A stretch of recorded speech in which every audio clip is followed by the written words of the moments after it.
Sa wakas, dumating din. O asan yung service to water? Automatic na sana pag may customer kayo. Ayusin ninyo ang pag-aaral nyo ha. Kung ayaw nyo, matulad lang sa waiter na yun. Ihalo ko lang tong dahon ng samba-samba.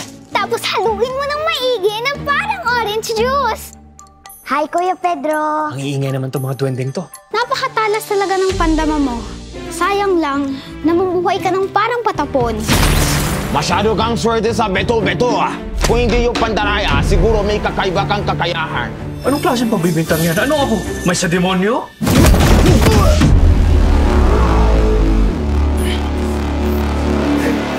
Sa'yo ba to? Akin yan ah!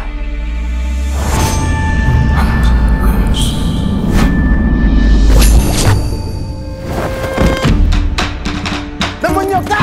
Demonyo ka! Alam kong isa kang may galing. Paano kung sabihin ko sa'yo may isang underground na kumpanya na nagbibigay pahintulot sa mga taong tulad natin na maghanap buhay? Okay ka lang? Anong klaseng tanong yan? Ayos na ayos ka! Astig! Corny mong pakinggan, pero dito ako bilong. Sa wakas, may saysay na ang pagiging galing ko. Tapos na ang mga araw ng mga may galing na nabubulok sa nayon. Oo, gusto nating tumulong sa lipunan, pero hindi naman pwedeng hindi tayo makinabang. Ang kulang ay paggamit ng diwa o life force para manipulahin ang katawan o kaluluwa ng isang tao. Hindi ito likas na masama. Ako po, susubukan ko po.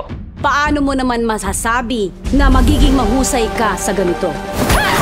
Mahusay po ako makipaglaban. Hindi porket mahusay ka makipaglaban sa pisikal na mundo. Ang ibig sabihin nito ay mahusay ka rin makipaglaban sa dimensyon ng mga kaluluwa.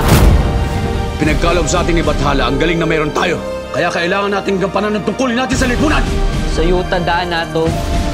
Di sa akin.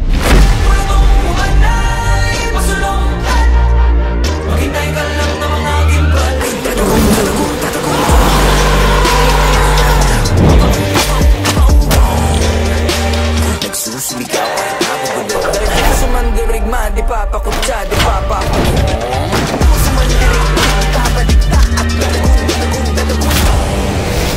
Bakit? Sino ka ba? Pedro Penduko!